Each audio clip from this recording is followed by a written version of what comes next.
दोस्तों एक सवाल सोचिए, अगर कोई विदेशी व्यक्ति खुलेआम कहे 100 हाथों वाला आपका भगवान मुझे नहीं बचा सकता, अगर उसका पूरा परिवार दशकों से भारत में धर्मांतरण का खेल खेलता रहा हो और अगर इसी परिवार का मुखिया सीआईए का आधिकारिक एसेट निकला हो, तो क्या ऐसे व्यक्ति को भारत आने देना चाहिए? और आज की सबसे बड़ी खबर यही है दोस्तों।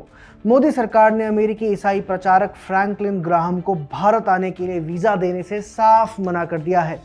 अब फ्रैंकलिन ग्राहम को वीजा डिनाई क्यों हुआ, अमेरिका से इंडिया तक सब हड़कंप मच गया, वजह तो शायद बहुत कम लोग ही जानते हैं। फिर अब उत्सुकता होती है कि फ्रैंकलिन के बारे में और जानने की कि क्यों है, क्या हुआ। उन्हीं उत्सुक लोगों के लिए आज की ये रिपोर्ट है। कृपया देखते रहें और चैनल सब्सक्राइब करना ना भूलिएगा।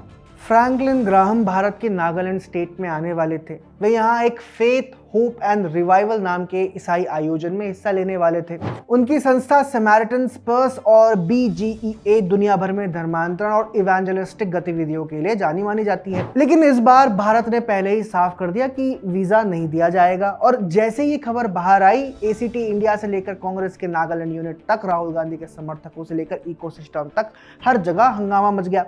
एक नैरेटिव चलाया जाने लगा सोशल मीडिया पर कि ईसाई नेताओं को भारत में रोका जा रहा है, जबकि हिंदू गुरु विदेशों में जम के प्रचार करते हैं। लेकिन असली बात क्या है, फ्रैंकलिन को रोका क्यों गया? इसका जवाब उनके इतिहास में छुपा हुआ है। फ्रैंकलिन कोई बेचारा धार्मिक व्यक्ति नहीं है दोस्तों, ये वही व्यक्ति है जिसने सार्वजनिक मंचों पर हमारे हिंदू देवी देवताओं का मजाक उड़ाकर उन्हें असमर्थ और काल्पनिक बताया है। एक सभ्यता, एक संस्कृति और करोड़ों आस्थाओं का खुला अपमान किया है। समैरिटन स्पर्स और बिली ग्राहम इवेंजलिस्टिक एसोसिएशन दुनिया के कई देशों में ह्यूमैनिटेरियन एड के बहाने धर्मांतरण के लिए कुख्यात है। नॉर्थ ईस्ट में इन संगठनों की गतिविधियां खुलकर धर्मांतरण से जुड़ी रही हैं, विशेषकर नागालैंड, मणिपुर, मेघालय, जहां दशकों से ये मिशनरी नेटवर्क स्थानीय जनजातियों को टारगेट की तरह देखता रहा है। लेकिन कहानी का जो असली हिस्सा है वो फ्रैंकलिन नहीं है, उसका पिता है। बिली ग्राहम 20वीं सदी का सबसे बड़ा ईसाई मिशनरी माना जाता है। लेकिन ये सिर्फ आधा अधूरा सच है। दूसरा आधा हिस्सा अमेरिका की खुफिया राजनीति से जुड़ा हुआ है। बिली ग्राहम को शुरू से ही CIA की फॉरेन पॉलिसी मशीनरी का एक सॉफ्ट पावर एसेट माना जाता था। ये सिर्फ आरोप नहीं है, ये CIA की डिक्लासिफाइड फाइल्स में रिकॉर्डेड है। कोल्ड वॉर के समय जब अमेरिका को रशिया और कम्युनिज्म का डर था, तब CIA ने तय किया कि दुनिया भर में धार्मिक मिशनरीज को संस्कृति, समाज और जनसंख्या बदलने के हथियार की तरह इस्तेमाल किया जाएगा। और इसी योजना में बिली ग्राहम को सबसे महत्वपूर्ण व्यक्ति के रूप में चुना गया। 1955 में जब USSR ने बिली ग्राहम को आमंत्रित किया, तो CIA ने उसके लिए अपना पर्सनल ट्रांसलेटर भेजा और तकरीबन $200,000 का गुप्त फंड रिजर्व भी किया। क्यों? क्योंकि वह एक नेशनल सिक्योरिटी एसेट था। ग्राहम का नाम अमेरिकी राष्ट्रपति के इंटेलिजेंस ब्रीफिंग्स में आता था। लैटिन अमेरिका में कम्युनिज्म रोकने के लिए CIA ने कई मिशनरीज को फंड किया और बिली ग्राहम उन ऑपरेशंस का चेहरा था। साउथ एशिया की CIA वॉच लिस्ट में भी बिली ग्राहम का नाम मौजूद रहता था। जापान में हुआ उसका क्रूसेड भी CIA के सपोर्ट से ही चला था।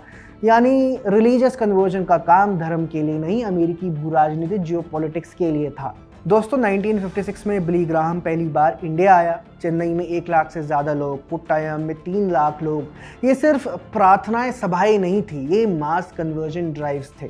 1972 में नागालैंड में उसके कार्यक्रम को बिली ग्राहम लाइब्रेरी ने 5 लाख का बताया, जबकि ग्राउंड रिपोर्ट लगभग 1 लाख बताती है।